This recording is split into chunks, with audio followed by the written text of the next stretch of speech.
Histoire et allégorie de Rabbi Nachman. Le dindon. Un jour, le fils du roi fut frappé de folie et se prit pour un dindon.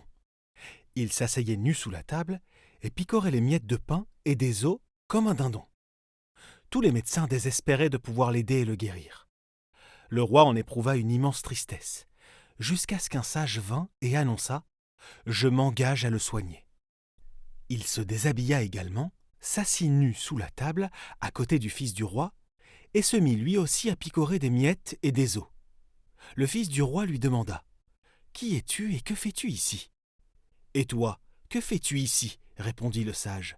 « Je suis un dindon. »« Moi aussi, je suis un dindon. » Pendant un certain temps, ils restèrent ainsi assis, tous les deux ensemble, jusqu'à ce qu'ils s'habituèrent l'un à l'autre. Le sage fit alors un signe, et on leur jeta des tuniques.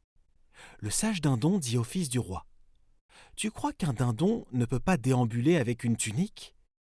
Eh bien, il est tout à fait possible de porter une tunique et être malgré tout un dindon. » Alors, tous les deux se vêtirent d'une tunique.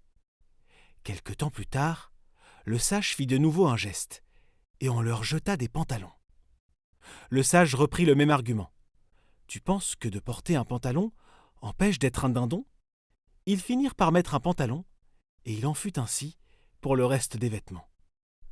Puis, le sage refit des signes, et on leur jeta la même nourriture que celle consommée par un homme à table. Il lui dit « Tu penses que si on mange de bonnes choses, alors on ne peut plus être appelé dindon ? Il est tout à fait possible d'en manger et de continuer à être un dindon. » Et ils mangèrent. Ensuite, il lui dit « Tu penses que la place d'un dindon doit être précisément et obligatoirement sous une table ? On peut être un dindon et s'asseoir à table. » C'est ainsi que le sage se comporta à son égard jusqu'à le guérir totalement. Corvée or, Maasiot ou Meshalim.